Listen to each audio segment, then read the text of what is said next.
Hello guys, अस्सलाम वालेकुम, नमस्ते एंड सत श्री अकाल। क्रेजी ब्रो की तरफ से मैं हूँ शाबान और मैं हूँ उसामा इब्तिसाम। अच्छा, आज इन्होंने ना मेरे से पहले ही यानी कि मैं काट देना था ना यार हमारा। अच्छा जी, एक वीडियो लेके आए हैं bike chronicles of India, channel का नाम है जी। इसके कमेंट्स भी आए, बहुत सारे कमेंट्स आए थे। इस चैनल्स के कमेंट्स आते हाँ, हैं। और वीडियो होने जा रही है about the Pakistan 40 years behind India in motorcycles.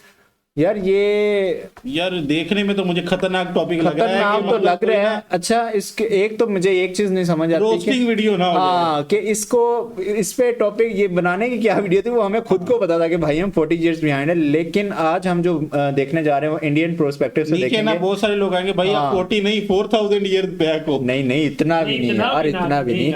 लोग आएंगे कमेंट पता बुता पता बुता इस बारे में कोई चीज नहीं है। ये बिल्कुल ब्लाइंड वीडियो है। अब देखते हैं कि भाई हमें किसी ने किस मौत के कुएं में धकेला। वीडियो स्टार्ट ये करते हैं। इंडियन कंटेंट क्रिएटर की वीडियो क्या कह रहे हैं जी, वो सुन लेते हैं जी हम भी। भारत और पाकिस्तान की वो डिफरेंस जो शायद कभी कम ना हो, और क्यों उनका मोटरसाइकिल सीन भारत जैसा नहीं हो सकता है। लेकिन आज ऐसी टॉपिक पे वीडियो बनाने को क्यों सूझी, इस वीडियो में हम ये भी देखेंगे कि वो कौन सी मतलब है कि फैक्टर्स हैं भाई जिसके कौन सा कारण ये वो है उसमें बाइकों वगैरह वाली किसी जगह पे काम करते हैं। क्योंकि बाइक आया था और फिर ऊपर ना वो कोई केक कटिंग का आया था। पाकिस्तान एटलीस्ट भारत से 40 साल पीछे है टू व्हीलर्स के मामले में। मुझे क्यों ये लगता है कि शायद पाकिस्तान कभी उठ नहीं पाएगा, मगर टू व्हीलर्स ही क्यों। एक देश की टू व्हीलर्स उस देश की आर्थिक स्थिति को दर्शाता है।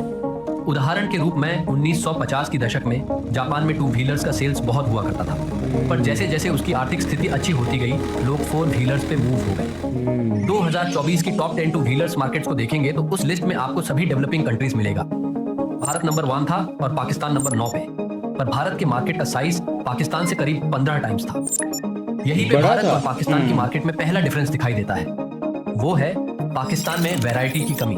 वैसे ही पाकिस्तान में बस एक ही शेप का मोटरसाइकिल दिखता है। ये वाली शेप 1976 में लॉन्च मॉडल CD70 का है। यूट्यूबर कार्ल रॉक ने इसे कवर किया है। I want to show you the situation of our motorcycling brothers across the border here in Pakistan. The selection of motorbikes behind us, that's a joke. मैं बेंगलुरु के जिस society में रहता हूँ वहाँ के पार्किंग लॉट के कुछ फोटोज को देखिए। दूसरी तरफ आप कराची सिटी का एक फुटेज को देखिए। इसमें साफ दिखता है कि भारत में टू व्हीलर्स की वैरायटी पाकिस्तान से बहुत ज्यादा है। पाकिस्तान में डाउट नहीं है यार, ये तो हमें भी पता है। कोई नई बात और बताओ कार ना। चलाने वालों के बीच का क्लास डिवाइड भी साफ दिखता है कि लोग वहां पे मोटरसाइकिल मजबूरी में चलाते हैं। भारत में कार के साथ साथ घर में एक टू व्हीलर रखना बिल्कुल अनकॉमन बात नहीं है। आपने नोटिस किया कि नहीं कि पाकिस्तान में ऑटोमेटिक स्कूटर्स नहीं दिखते? इसके दो कारण हैं। एक, वहां की इकोनॉमी का हाल ऐसा है कि लोगों को सिर्फ फ्यूल एफिशिएंसी की पड़ी है, और दो, वहां औरतें स्कूटर नहीं चलाती। हाँ, ये बात बिल्कुल सही है कि अब थोड़ी बहुत स्कूटी चलाने लगी हैं, वो भी लेकिन 0.1%, बहुत कम। और गलती से एक फीमेल ने मोटरसाइकिल चला लिया तो एक पूरी मूवी उस पे पाकिस्तानियों ने बना डाला। पर शायद ठीक ही है, क्योंकि पाकिस्तान जैसे देश में वो एक अद्भुत कारनामा माना जाएगा। भारत में होंडा 1984 में आया था। सोचिए कि पाकिस्तान में होंडा कब आया होगा? 1962। पाकिस्तान में पहले आया 20 साल। हाँ, 20-22 साल पहले आया पाकिस्तान में। आइए हम 1980 के दशक के भारत को रिविजिट करते हैं। ये दिल्ली है। 1980। तब भारत को एक अंडर डेवलप्ड कंट्री माना जाता था। 1984 में भारत की जीडीपी पर कैपिटा पाकिस्तान से कम होती थी। इतना फर्क। पाकिस्तान को भारत के मुकाबले 22 साल का हेड स्टार्ट मिल गया था। उनकी इकोनॉमी भी भारत से अच्छी थी, पर उनके पास एक चीज नहीं थी, स्ट्रॉन्ग डोमेस्टिक ब्रांड्स। हाँ, अपने पास बाहर से आए हैं सारे ब्रांड। आप अगर मोटरसाइकिल में इंटरेस्ट रखते हैं तो आपने जापानीज बिग 4 के बारे में जरूर सुना होगा। ये 4 कंपनियां हैं, होंडा, यामाहा, सुजुकी और कावासाकी। हीरो, टीवीएस, बजाज और रॉयल एनफील्ड, ये 4 है भारत के अपने बिग 4। 2024 के डोमेस्टिक मार्केट शेयर में हीरो का 29% था, टीवीएस का 17%, बजाज का 12% और रॉयल एनफील्ड का 4%।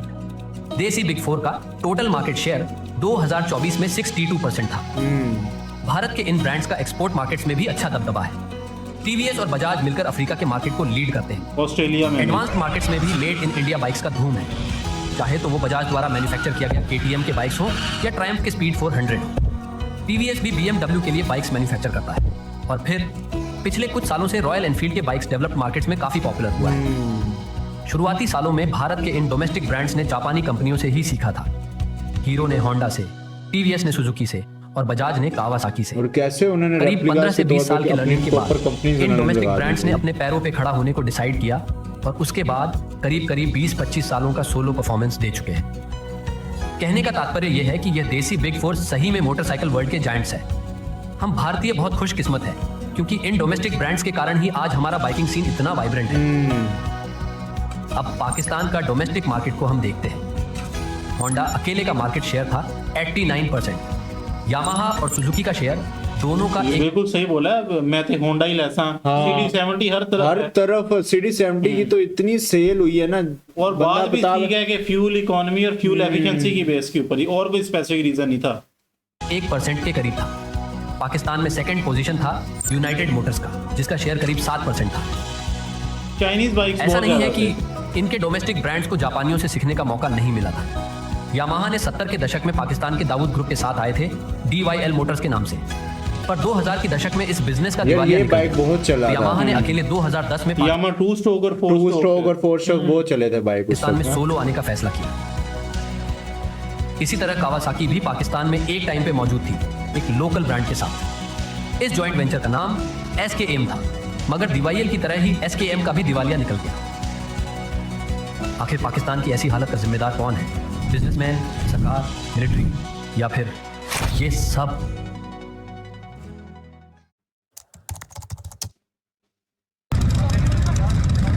ये लाहौर है।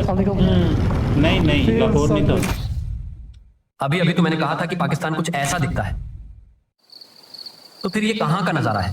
हाँ लाहौर है। न्यू ईयर नाइट से पहले ही अनवीलिंग जोरों पर है। ये देखो शपाटर पार्टर वाइज वाकई अल्लाह माफ करे, गिरते भी ऐसे शुरुआत ही का हैं वीडियो ये लोग। क्लिप पाकिस्तान के प्रिविलेज्ड और अमीर क्लास की है। दूसरा क्लिप वहां के टिपिकल मिडिल क्लास यूथ की है जो अपना जवानी की एनर्जी एक्सप्रेस कर रहे हैं।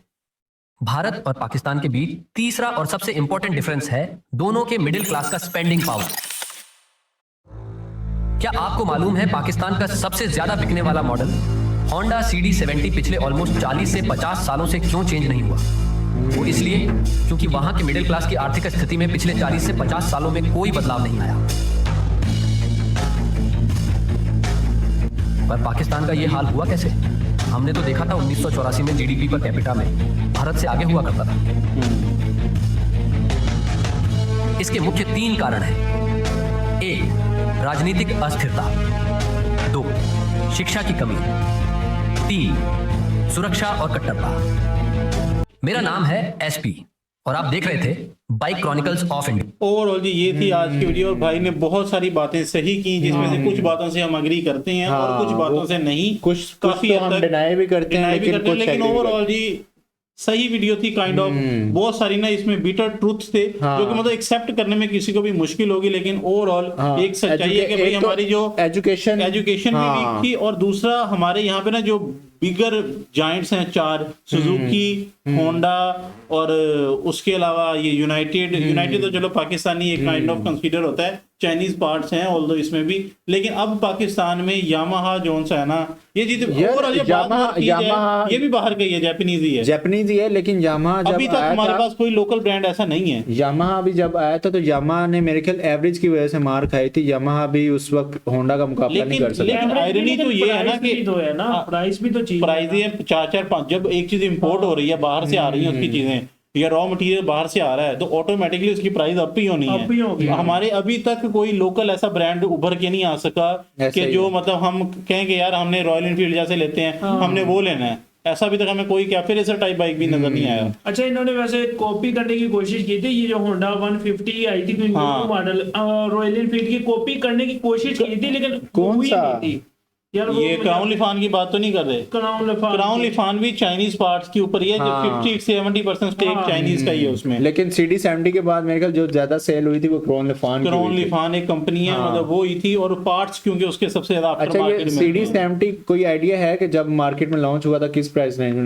लॉन्च हुआ था? CD70 25,000 25,000 में लॉन्च हुआ था जब से हमने वो संभाला है। और अभी ये तकरीबन 1.5 से पौने 2 से पौने 2 लाख से 2 लाख। हाँ, वाकई। एंड जो आखिरी प्राइस थी ना 2022 में थी 1,10,000, 2022 में 1,10,000 थी और 2 सालों में तकरीबन इसकी 70-80 हजार रुपया बढ़ गई है तकरीबन हालांकि 2 लाख देखा जाए तो देखा जाए 0% इन्होंने कोई फीचर ऐड किया, जस्ट आप स्टिकर तो सन 2002 वाला बाइक देखो और अभी का बाइक देखो ना, सिर्फ स्टिकर चेंज है, सिर्फ सेम। स्टिकर चेंज है। और और कुछ तो मिक्स भी कर देते हैं स्टिकर, जो मतलब पुराने मॉडल्स का और नए मॉडल का थोड़ा मिला जुला के ना नया कोई बना देते हैं और कहते हैं नया मॉडल आ गया, और ऐसी वहां में कि ले भी लेती है फिर और उसी वक्त सेल आउट इतने होते हैं बाइक यार। थोड़ी है और कोई मार्केट में चीज नहीं है, मार्केट में और कोई बाइक नहीं है, competition नहीं है। बाकी गाइस ये थी आज की वीडियो, उम्मीद है आपको पसंद आई होगी। अपना और अपने घर वालों का रखिए बहुत सारा ख्याल। मिलते हैं आपसे नेक्स्ट वीडियो में। ठंडा पानी नहीं पीना आपने, ठंडा पानी नहीं पीना क्योंकि मौसम बहुत